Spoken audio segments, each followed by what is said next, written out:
രണ്ടാമത്തെ video theory ക്ലാസ്സുകളാണ്. മെയിനായി 5 നമുക്ക് മുന്നേ മനസ്സിലാക്കണം. Asset, liability, expense, income, capital. Asset എന്നാൽ ആസ്തി.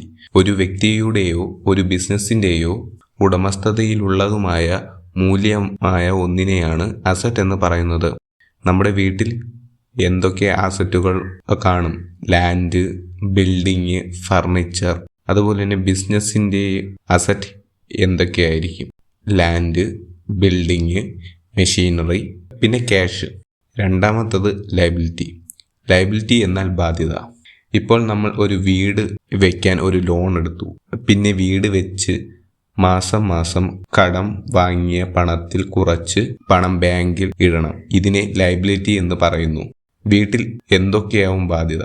ഒന്ന് വീട് അല്ലെങ്കിൽ കാർ വാങ്ങാൻ ലോൺ എടുത്തത്, പിന്നെ ഗോൾഡ് ലോൺ. ബിസിനസ്സിൽ എന്തൊക്കെ വരും? ബാങ്ക് ഓടി എന്നാൽ ബാങ്ക് നമുക്ക് എന്തെങ്കിലും ഈട് വെച്ചാലേ നമുക്ക് ലോൺ തരൂ. പക്ഷേ ഈ ബാങ്ക് ഓവർ ഡ്രാഫ്റ്റിൽ ബാങ്കിൽ നിന്ന് ഒന്നും ഈട് വയ്ക്കാതെ തന്നെ ലോൺ എടുക്കാൻ സാധിക്കും. മൂന്നാമത്തെ എക്സ്പെൻസ് എന്നാൽ ചെലവ്. നമ്മുടെ കയ്യിൽ നിന്ന് അല്ലെങ്കിൽ കമ്പനിയിൽ നിന്ന് പണം പോകുന്നതിനാണ് ചെലവ് എന്ന് പറയുന്നത്. എക്സ്പെൻസ് 2 തരമുണ്ട്. ഡയറക്റ്റ് എക്സ്പെൻസും ഇൻഡയറക്റ്റ് എക്സ്പെൻസും ഉണ്ട്. ഡയറക്റ്റ് എക്സ്പെൻസ് എന്ന് വെച്ചാൽ ഡെയിലി നമ്മുടെ കയ്യിൽ നിന്ന് പോകുന്ന എക്സ്പെൻസ്. ഇൻഡയറക്റ്റ് എക്സ്പെൻസ് എന്ന് വെച്ചാൽ ഓരോ മാസം തോറും വരുന്ന എക്സ്പെൻസിനെയാണ് ഇൻഡയറക്റ്റ് എക്സ്പെൻസ് എന്ന് പറയുന്നത്.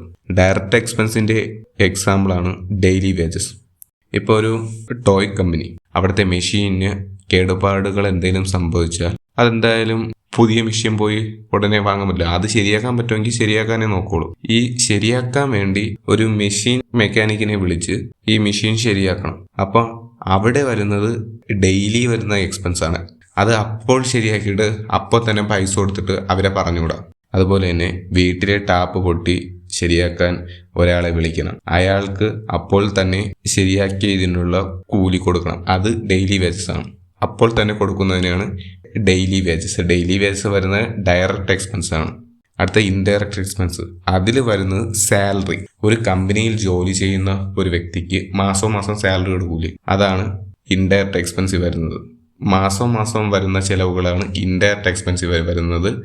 ഡയറക്റ്റ് എക്സ്പെൻസ് എന്ന് വെച്ചാൽ അന്നന്നോടൊന്ന് വരുന്ന എക്സ്പെൻസിനെയാണ് ഡയറക്റ്റ് എക്സ്പെൻസ് എന്ന് പറയുന്നത്. വീട്ടിൽ നമുക്ക് എന്തൊക്കെ എക്സ്പെൻസുകൾ വരും? സാധനങ്ങൾ പർച്ചേസ് ചെയ്യുമ്പോൾ ഇലക്ട്രിസിറ്റി ബില്ല്, താമസിക്കുന്നത് റെന്റിനാണെങ്കിൽ റെന്റ് കൊടുക്കണം, അങ്ങനെയുള്ള. ഒരു ബിസിനസ്സിലാണെങ്കിൽ മെറ്റീരിയൽസ് വാങ്ങാനുള്ള purchase, rent, electricity bill, salary, ഇതൊക്കെ വരാം. അതിനോടൊപ്പം ബൾക്കായി പ്രോഡക്റ്റ് എടുക്കുന്നവർക്ക് ഡിസ്കൗണ്ട് കൊടുക്കണം. നമ്മുടെ സാധനം വിറ്റ് കൊടുക്കുന്നവർക്ക് കമ്മീഷൻ കൊടുക്കുന്നത്, ഇതൊക്കെ ബിസിനസ്സിൻ്റെ എക്സ്പെൻസിൽ വരുന്നു. ഇൻകം എന്നാൽ വരുമാനം. നമ്മുടെ ജോലിയിൽ നിന്നോ ബിസിനസ്സിൽ നിന്നോ നമുക്ക് കിട്ടുന്നതിനെയാണ് വരുമാനം എന്ന് പറയുന്നത്. എക്സാമ്പിളായി ഇപ്പോൾ ഒരു പാൽ കമ്പനി ഒരു കവർ പാൽ വിൽക്കുമ്പോൾ അവർക്ക് സെയിലിൽ നിന്ന് കിട്ടുന്ന ക്യാഷ്, ഡിസ്കൗണ്ട് കിട്ടുന്നതും കമ്മീഷൻ കിട്ടുന്നതും, ഇത് രണ്ടും വരുന്നു.